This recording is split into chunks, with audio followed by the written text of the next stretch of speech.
Aku duduk bersila di depan kamar sambil membaca mantra. Saya melepaskan sukma dari ragaku dan melihat apa yang sebenarnya terjadi di luar sana. Astaga, banyak sekali makhluk di luar sana menggedor-gedor pagar gaib yang aku buat.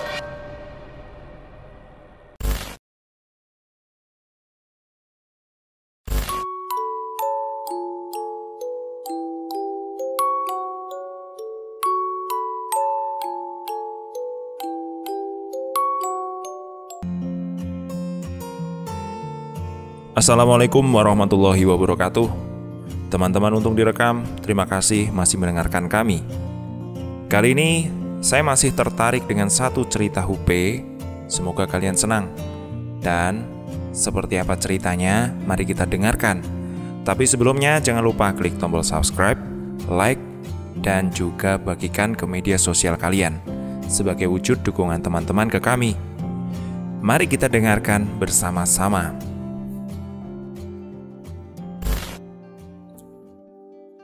20 Januari 2014, saat itu umurku menginjak 20 tahun. Aku mendapat sebuah panggilan pekerjaan di salah satu pulau di Indonesia untuk menjadi operator alat berat di sebuah proyek besar di pulau itu. Aku begitu senang dengan kabar yang ada di layar handphoneku. Bahkan tiket pesawat menuju pulau itu pun keberangkatan besok lusa sudah dipesan. Dengan penuh semangat, saya langsung memberitahu kabar baik ini kepada ibu dan tentu saja beliau sangat senang. Saya bergegas merapikan beberapa pakaian dan memasukkan dalam koper untuk kugunakan selama berada di sana. Singkat cerita, hari yang ditunggu telah tiba. Aku berangkat dari Surabaya menuju pulau itu. Sesampainya di sana, saya langsung disambut seseorang yang mengangkat sebuah kertas yang bertulis namaku. "Mas Hupe ya?" katanya.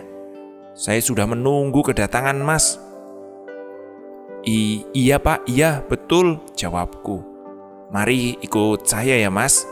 Bos sudah menunggu di lahan yang akan kita bangun." Aku mengikutinya menuju sebuah mobil mini yang telah terparkir itu. Kami segera berangkat menuju lokasi pembangunan.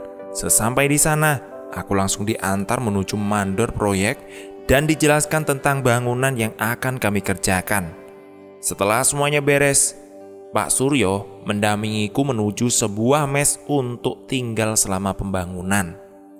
Mes yang akan aku tempati lumayan besar, sebuah rumah berukuran sedang yang terlihat nyaman. Tapi anehnya, tidak ada pekerja proyek yang tinggal di sini, hanya saya sendiri. Iya, benar, hanya saya sendiri yang akan menempati mes sebesar ini. Hari demi hari terlewati dengan penuh semangat hingga tak terasa sudah 1 minggu berada di pulau tempatku bekerja. Sampai akhirnya saya mengenal seorang gadis keturunan Tionghoa dan mulai menjalin sebuah hubungan dengannya. Di hari kelima, setelah perkenalan dengannya, aku mulai diperkenalkan dengan orang tua gadis itu. Namun sayang, respon kedua orang tuanya kurang menyenangkan. "Permisi," kataku. Gadis yang selalu menggandengku dalam perjalanan menuju rumahnya ini langsung menarik dan memintaku duduk di sofa ruang tamu. "Kamu tunggu di sini ya. Aku panggilin ayah dulu," katanya dengan senyum yang manis. Tidak butuh waktu lama, terdengar suara langkah kaki dari lantai atas dan muncullah ayah dari gadis yang aku cintai itu. Saya berdiri bermaksud memberi sebuah salam perkenalan. Ayahnya melihatku, memandangiku dari ujung rambut sampai ujung kaki. Aku mengulurkan tangan dan mencoba tetap tenang dalam suasana yang menegangkan ini. "Maaf, saya tidak mengizinkan anak saya untuk menjalin hubungan denganmu. Orang yang bukan dari ras kami." Kata-kata itu benar-benar pertama ku dengar saat ayah gadis itu menemuiku. Jantungku mendadak dek, berhenti dan membuatku merasakan sesak. Bahkan aku belum sempat memperkenalkan diri pada ayahnya. Dengan hati yang terluka, aku memutuskan untuk pergi dari rumah itu. Baru beberapa langkah, Aku melihat pemandangan yang sungguh menyayat hati. Gadis itu, orang yang aku cintai, memohon kepada ayahnya, bahkan sampai bersujud meminta agar ayahnya berubah pikiran dan merestui hubungan kami. Tapi yang terjadi malah gadis itu ditampar dan diseret masuk ke dalam kamar lalu dikunci. Ingin rasanya berbalik dan menolongnya, tapi kembali lagi perkataan kasar dan sebuah penolakan yang aku dapat itu benar-benar menyakitkan. Jangan coba-coba mendekati anakku lagi. Sana, pergi. Kalau tidak, kamu akan berurusan dengan sesuatu yang mengerikan. Itu ancaman ayahnya padaku. Aku hanya bisa menunduk dan melangkahkan kakiku pergi dari rumah itu. Setelah kejadian itu, hal aneh mulai sering terjadi padaku. Mulai dari tiang pancang yang patah, alat berat yang aku jalankan tiba-tiba tidak mau berjalan, dan yang paling parah lagi, sebuah besi besar tiba-tiba jatuh tepat di depan mataku hingga hampir merenggut nyawaku. Di dalam mes juga sama, banyak hal ganjil yang tidak bisa dijelaskan dengan logika. Saya mulai merasakan keanehan dan mencoba mencari akar permasalahannya. Beruntung, saya memang berbekal ilmu yang sudah kupelajari dari kecil. Saya coba memagari secara gaib mes yang disediakan kantor itu dengan ilmu yang diajarkan kakekku. Hingga saat tidur, sosok leluhur datang menemui lewat sebuah mimpi dan menyuruh saya agar tetap terjaga. Jangan tidur, nak. Nyawamu dalam bahaya. Akan ada banyak orang yang menyerangmu.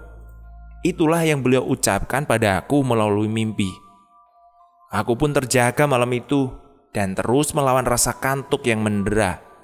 Keesok harinya, tepat sudah 15 hari aku berada di pulau itu dengan kondisi setiap malam harus terus terjaga. Benar saja, mes yang terasa bergoyang seperti terjadi gempa. Bahkan sering terjadi sesuatu yang tidak diinginkan. Suara ledakan terdengar dari luar rumah. Aku duduk bersila di depan kamar sambil membaca mantra. Saya melepaskan sukma dari ragaku dan melihat apa yang sebenarnya terjadi di luar sana. Astaga, banyak sekali makhluk di luar sana. Benar, menggedor-gedor pagar gaib yang aku buat. Saya maju menghadapi mereka dengan berbekal ilmu seadanya.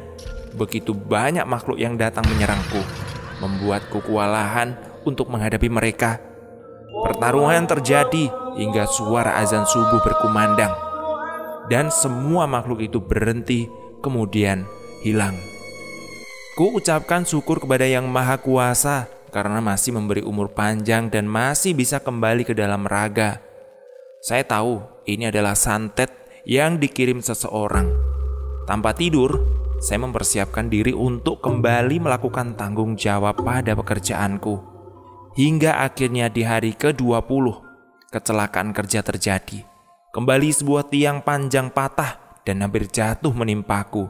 Untung saja seseorang teman mendorongku hingga terpental ke samping hingga saya selamat dari kecelakaan itu.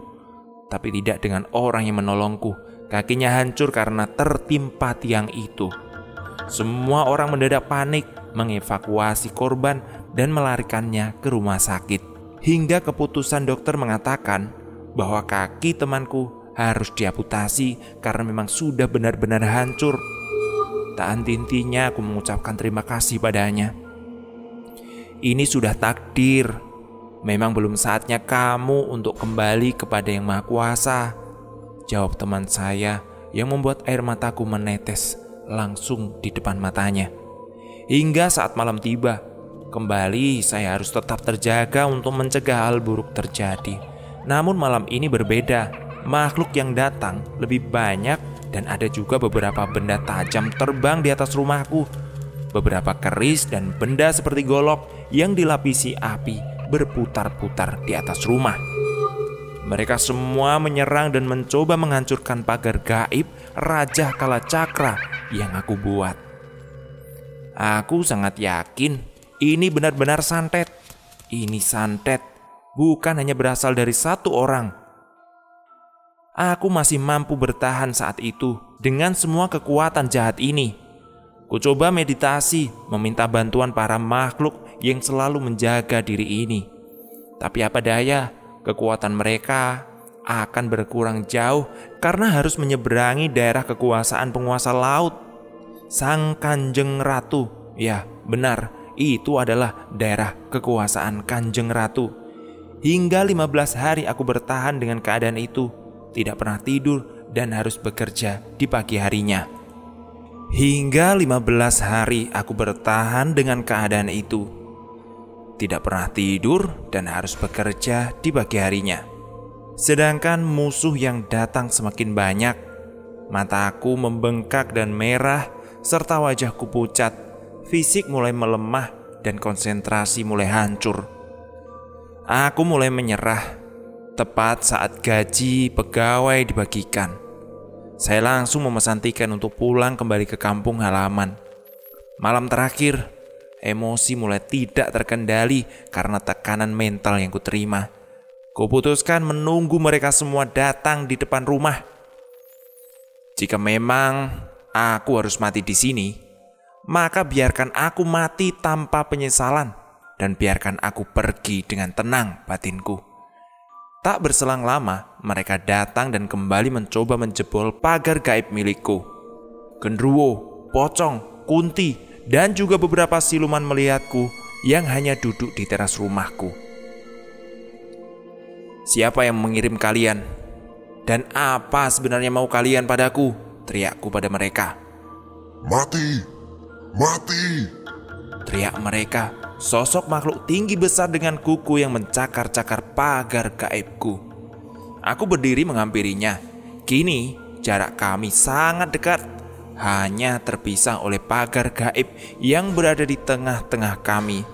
Bahkan bisa kulihat air liur yang menetes keluar dari mulutnya.